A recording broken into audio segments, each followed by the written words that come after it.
الحمدللہ رب العالمین والصلاة والسلام علی سید الانبیاء والمرسلین وعلی آلہ واصحابہ اجمعین۔ میں مولوی صدیق اکبر، یوٹیوب چینل اسرا ٹی وی سے۔ اجتہاد کا دعویٰ۔ اس سلسلے میں سب سے نمایاں چیز جو شروع میں ہمارے سامنے آتی ہے وہ عہد اکبری کا وہ مشہور محضر نامہ ہے جسے بجنس ہی ملا صاحب نے اپنی کتاب میں نقل کر دیا ہے، اور یہی وہ محضر نامہ ہے جسے ملا مبارک ناگوری پدر ابو الفضل و فیضی نے مرتب کیا تھا، اور بعض علماء سے طوعاً بعض سے کرہن اس پر دستخط کرائے گئے۔ ترجمہ: مطلب ان امور کے درج کرنے سے یہ ہے کہ چونکہ بادشاہی عدل و انصاف اور سرپرستی کی بدولت ہندوستان آج کل امن و امان کا مرکز بنا ہوا ہے، اور اس کی وجہ سے عوام و خواص خصوصاً صاحب علم و فضل علماء کا یہاں ان دنوں اجتماع ہو گیا ہے جو نجات کی راہوں کے رہنما اور اولو العلم والدرجات کے مصداق ہیں۔ یہ لوگ عرب و عجم سے اس ملک میں تشریف لائے اور اسی کو اپنا وطن بنا لیا ہے، اور چونکہ جمہور علماء جو ہر قسم کے علوم میں کامل دستگاہ رکھتے ہیں اور عقلی و نقلی فنون کے ماہر ہیں اور ایمانداری اور انتہائی دیانت اور راست بازی کے ساتھ موصوف ہیں، قرآن کی آیت اطیعوا اللہ و اطیعوا الرسول و اولی الامر منکم، یعنی اطاعت کرو اللہ کی، اطاعت کرو رسول کی اور ان لوگوں کی جو تم میں صاحبان امر ہیں، اور صحیح حدیثوں میں مثلاً یہ کہ خدا کے نزدیک قیامت کے دن سب سے زیادہ محبوب وہ امیر ہوگا جو عادل ہو، جس نے امیر کی اطاعت کی اس نے میری اطاعت کی، اور جس نے امیر کی نافرمانی کی اس نے میری نافرمانی کی۔ ان کے سوا اور دوسرے دلائل عقلی و نقلی کی بنیاد پر یہ قرار دیتے ہیں اور فیصلہ صادر کرتے ہیں کہ خدا کے نزدیک سلطان اول کا مرتبہ مجتہد کے مرتبے سے زیادہ ہے، اور بادشاہ جلال الدین محمد اکبر غازی چونکہ بہت بڑے عادل، سب سے زیادہ عقل والے اور علم والے ہیں، اس بنیاد پر ایسے دینی مسائل میں جن میں مجتہدین باہم اختلاف رکھتے ہیں، اگر وہ یعنی اکبر بادشاہ اپنے ذہن ثاقب اور رائے صاحب کی روشنی میں بنی آدم کی معاشی سہولتوں اور دنیاوی انتظام کی آسانیوں کو مد نظر رکھ کر کسی ایک پہلو کو ترجیح دے کر اسی کو مسلک قرار دیں تو ایسی صورت میں بادشاہ کا یہ فیصلہ متفقہ سمجھا جائے گا، اور عام مخلوق رعایا و برایا کے لیے اس کی پابندی لازمی و لابدی ہوگی۔ اسی طرح اگر کوئی ایسی بات جو قطعی نصوص کی مخالف نہ ہو اور دنیا والوں کو اس سے مدد ملتی ہو، بادشاہ اگر اس کے متعلق کوئی حکم صادر فرمائے تو اس کا ماننا اور اس پر عمل کرنا بھی ہر شخص کے لیے لازم اور ضروری ہوگا، اور اس کی مخالفت دینی و دنیا بربادی اور اخروی خود مواخذہ کی مستوجب ہوگی۔ غالباً اس کے بعد وہ لطیفہ پیش آیا کہ بحیثیت مجتہد و امام عادل ہونے کے جمعے میں خطبہ پڑھنے کا اکبر کو خیال آیا۔ فیضی نے فارسی اشعار میں خطبہ تیار کیا، لیکن میدان جنگ میں جس کی تلوار سروں کو اڑاتی تھی وہ خطبے کے لیے کھڑا ہوا تو تھرانے لگا اور صرف 2 شعر پڑھ کر ممبر سے اتر گیا۔ یہ تھی وہ پہلی منزل جہاں تقلید سے کنارہ کشی ہو کر اکبر کو اجتہاد کے درجے پر پہنچایا گیا،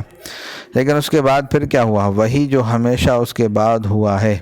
تھوڑے دنوں کے بعد علانی ائمہ مجتہدین کی توہین و تحقیر ہونے لگی، دین کا بھرم اٹھ گیا۔ ملا صاحب اپنے کانوں سنی بیان فرماتے ہیں کہ ابو الفضل کی جرت اس حد کو پہنچ گئی تھی، اگر کسی بحث و مباحثے کے درمیان ائمہ مجتہدین کو کوئی بات پیش کی جاتی تو ابو الفضل اس کے جواب میں کہتا، فلاں حلوائی، فلاں کفش دوز اور فلاں چمڑا والے کے قول سے تم مجھ پر حجت قائم کرتے ہو، لیکن معاملہ ابھی صرف ائمہ مجتہدین تک پہنچا تھا۔ بدقسمتی سے ہمایوں کو چونکہ ایرانیوں کی امداد سے دوبارہ تخت و تاج میسر آیا تھا، اس لیے بتقاضائے منت شناسی عراق، عجم اور ایران کے علماء و شعراء کو خود اس نے اپنے عہد میں اعزاز و اکرام سے سرفراز کیا، اور یہ دستور اکبر کے دربار میں بھی جاری رہا۔ بلکہ سچ تو یہ ہے کہ ایرانیوں و عراقیوں کا ایک سیلاب تھا جو عہد ہمایوں سے مسلسل اختتام دولت مغلیہ تک ان ممالک سے ہندوستان آتا رہا۔ یہ ٹڈیوں کا بھوکا دل تھا جو ہندوستان کی کش زاروں کی طرف بے تحاشا چلا آ رہا تھا، اور دولت مغلیہ کی طرف سے قدر افزانی کا یہ عالم تھا کہ ہر ادنا ہندوستان پہنچ کر اس درجہ عالی ہو جاتا کہ بالآخر لوگوں کو کہنا پڑتا، اگر معاملہ اقتصادی نفع اندوزی تک رہتا تب بھی شکوہ نہیں تھا، مگر بدقسمتی یہ ہے کہ گروہ وہ تھا جو ائمہ دین و مجتہدین سے آگے بڑھ کر بے محابہ شرف صحبت کی سعادت یا صحابت یافتوں یعنی صحابہ کرام رضوان اللہ علیہم اجمعین پر بھی حملہ کرنے میں قطعاً بے باک تھا۔ اکبر کو تاریخی واقعات کے سننے کا بے حد شوق تھا۔ حریفوں نے خصوصیت کے ساتھ اس کے سامنے انہی کتابوں کو اور کتابوں کے بھی خاص ان حصوں کو پیش کرنا شروع کیا جن کا تعلق مشاجرات صحابہ سے تھا۔ ملا صاحب لکھتے ہیں، صحابہ کی شان میں سیر کی کتابوں کے پڑھنے میں جو الفاظ بادشاہ کی زبان سے نکلتے تھے، خصوصاً خلفائے ثلاثہ کی خلافت، قضیہ فدق، جنگ صفین اور وغیرہ کے ذکر کے وقت جو کچھ کہا جاتا تھا، کان اگر ان کے سننے سے بہرے ہوتے تو بہتر تھا۔ میں اپنی زبان سے ان کو ادا بھی نہیں کر سکتا۔ مجتہدین اور ائمہ پہلے وار میں ختم ہوئے اور اس دوسری ضرب نے تو اسلام کی رہی صحیح ساکھ بھی ختم کر دی۔ جیسا کہ اس کے بعد ہونا چاہیے تھا وہی ہوا کہ اکبری دربار میں تمام مذہب اسلام نامعقول اور معاذ اللہ اس کے مرتب اور مدون کرنے والے عرب کے وہ چند مفلس بدو قرار پائے جن میں سب کے سب مفسد اور رہزن تھے، اور شاہ نامے کے وہ مشہور شعر جن کو فردوسی نے امراء ایران کے قول کی نقل کے طور پر بیان کیا ہے بطور سند پیش کیے جاتے ہیں۔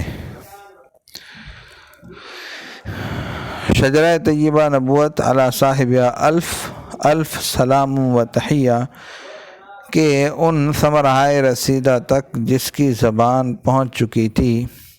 وہ آخر کب تک پھلوں سے درخت تک نہ پہنچتا، والعیاذ باللہ۔ آخر و منحوس دن بھی سامنے آ ہی گیا کہ ارکان دین کے ہر رکن اور اسلامی عقائد کے ہر عقیدے کے متعلق، خواہ ان کا تعلق اصول سے ہو، فروع سے ہو، مثلا نبوت، مسئلہ کلام، دیدار الہی، انسان کا مکلف ہونا، عالم کی تکوین، حشر و نشر وغیرہ وغیرہ کے متعلق تمسخر اور ٹھٹھے کے ساتھ طرح طرح کے شکوک و شبہات پیدا کیے جانے لگے۔ یہی نہیں کہ بادشاہ ہی صرف شک میں مبتلا ہو گیا تھا، بلکہ اہل دربار سے بھی ان مسائل کے متعلق بحث کرتا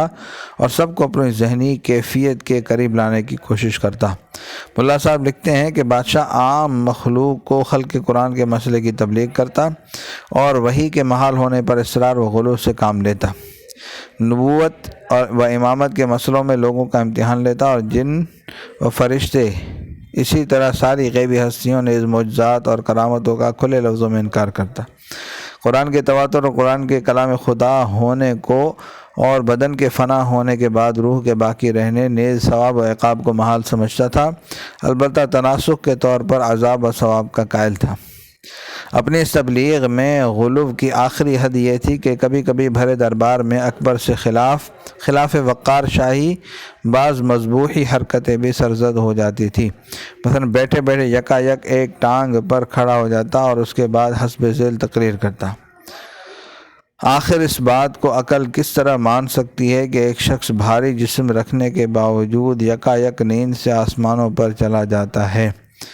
اور راز و نیاز کے 90,000 باتیں خدا سے کرتا ہے، لیکن اس کا بستر اس وقت تک گرم ہی رہتا ہے۔ تعجبی لوگ اس دعویٰ کو مان لیتے ہیں اور اسی طرح شق القمر وغیرہ جیسی باتوں کو بھی مان لیتے ہیں۔ پھر اپنی اٹھی ہوئی ٹانگ کی طرف حاضرین کو مخاطب کر کے سوال کرتا، ناممکن ہے کہ جب تک دوسرا پاؤں زمین سے نہ ٹکا ہو میں کھڑا رہ سکوں، آخر یہ ہیں کیا قصے؟ گیا خلاف عادت کے ناممکن ہونے کو اپنی اٹھی ہوئی ٹانگ سے ثابت کیا جاتا تھا۔ یہی رنگ تھا جو بالآخر گہرا ہوا اور خوب گہرا ہوا،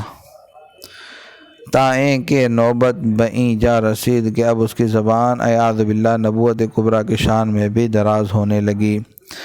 اوائل ہجرت میں قریش کے قافلے پر حملہ، 14 عورتوں سے نکاح اور بیویوں کی رضامندی کے لیے شہد کو حرام کرنا جیسے ابلا فریبی کے اعتراضات اس کی زبان پر آنے لگے۔ آخری کیفیت اکبر کے نفس کی یہ ہوئی کہ سن کر رونگٹے کھڑے ہوتے ہیں۔ ملا صاحب کا بیان ہے، احمد، محمد و مصطفیٰ وغیرہ نام بیرونی کافروں اور اندرونی خواتین کی وجہ سے اس شخص پر گراں گزرنے لگے۔ آخر کچھ دن کے بعد اپنے چند خاص لوگوں کے نام اس نے بدل بھی ڈالے، مثلا یار محمد اور محمد خان کو وہ رحمت ہی کے نام سے پکارتا تھا، اور لکھنے کے وقت بھی ان کو اسی نام سے موسوم کرتا، اور غالباً یہی وجہ تھی کہ علماء سو اپنی اپنی تصنیفوں میں خطبہ لکھنے سے بچنے لگے، صرف توحید اور بادشاہی القاب کے ذکر پر قناعت کرتے۔ ان کی مجال نہ تھی کہ بے ایمان جھٹلانے والوں کے علمی الرغم حضرت صلی اللہ علیہ وسلم کا اسم مبارک زبان قلم پر لاتے، یہاں تک کہ خود ملا صاحب کو جب مہابھارت کے ترجمے کے شروع میں خطبہ لکھنے کی فرمائش بادشاہ نے کی تو محض اس وجہ سے انہوں نے اعراض کیا کہ بغیر نعت کے خطبہ لکھنا نہیں چاہتے تھے۔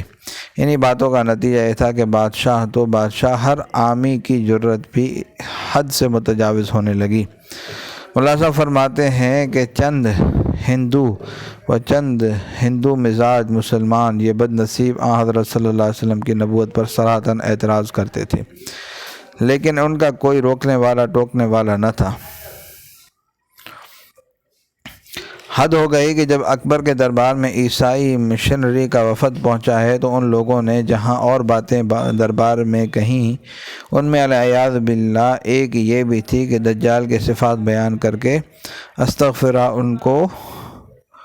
ان کو پر ڈالتے ہیں۔ اللہ اکبر! اتنی بدبختانہ بیہودگی کو سن کر بھی اکبر کی پیشانی پر بل تو کیا پڑتا، نہایت خندہ جبینی سے ان کا استقبال کرتا ہے اور خاص اپنے شہزادے مراد کو حکم دیتا ہے، چند اسباق ان پادریوں سے تبرکاً پڑھ لو۔ عقائد میں جس شخص کا یہ حال ہو چکا تھا اس کے اعمال کے متعلق سوال ہی فضول ہے۔ وہی نماز کبھی جس کے متعلق یہ حال تھا کہ 5 وقت نماز تو نماز جماعت کے لیے بھی بھرے دربار میں فرمایا کرتے تھے۔ اب انہی ملا صاحب کا بیان ہے کہ دیوان خانے میں کسی کی مجال نہ تھی کہ علانیہ نماز ادا کر سکے۔ ایک جگہ لکھتے ہیں نماز روزہ اور حج تو اس سے پہلے ہی ساقط ہو چکے تھے، اور معاملہ سقوط و اسقاط تک ہی ختم نہیں ہوا، بے دینوں نے شاہی اشارہ پا کر پھر اس کے بعد جو کچھ کیا اس کے ذکر سے بھی دل ڈرتا ہے۔ غیر اسلامی خاندان کے آدمی نے نہیں بلکہ ایک مشہور ملا کے بیٹے نے، جیسا کہ بدائیوں کا بیان ہے،